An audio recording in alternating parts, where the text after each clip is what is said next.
مدينة السحاب في ماليزيا. ايه الطعابة والحلاوة دي اقسم بالله. النهاردة هكلمك عن أبرد منطقة في ماليزيا. انت بتعمل ايه يا عاطف؟ حران حران؟ يا راجل صار كنت فاكر الدنيا برد؟ لا يا راجل برد ايه؟ فك الدنيا فك. حر جدا. فك. جينتينج هايلاند. أول ما توصل هتحس إنك نقلت من ماليزيا ووصلت تلاجة بيت. هي دي التلاجة يا سعادة الباشا. تيجي اقفلي باب التلاجة. الهوا هناك تحس إن أنت طلعت على كورنيش المندرة. شكلك فاهم يا نصة. ومعلش اعذروني في التشبيه لأن اسكندراني. انت عبيط يا ابني، انت عبيط بتقول اي كلام. منظر السحاب بقى هيخليك تحس إن أنت واقف في شقة أنت مأجرها إيجار جديد في برج خليفة آخر دور. باشا لا ده منزل، ده مش جزء من الكوبري المعادي كده. تخيل معايا كده يومك يبدأ انك تصحى الصبح تمشي شوية وسط الممرات وبين الجبال والمنظر حواليك يخليك تنسى صاحبك اللي جاي معاك اساسا.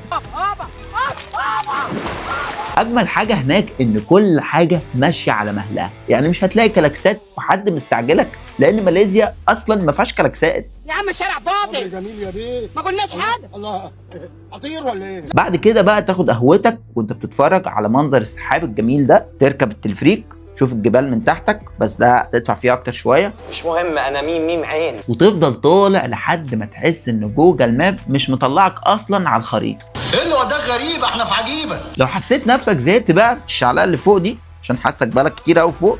يا دكتور بالله عليك نزلني وسيبك من الراجل الاهبل ده. عندك الملاهي، المولات والمطاعم اللي فوق الجبل نفسه. في مول كبير كده انا نفسي رحته 15 مره ولحد دلوقتي بتوه فيه.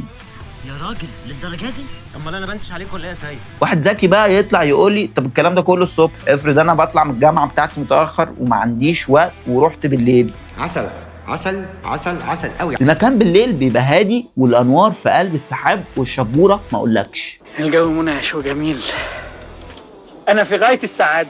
من الاخر بقى جينتينج هايلاند مش مجرد مكان هتزوره وخلاص، دي تجربه مختلفه هتعلم معاك اكتر من العلامات اللي خدها احمد السقا في فيلم ابراهيم الابيض. وتاخد هناك صور تنزلها على الانستجرام بتاعك لسنتين قدام. راسك لفوق فوق فوق. دل سبايبك.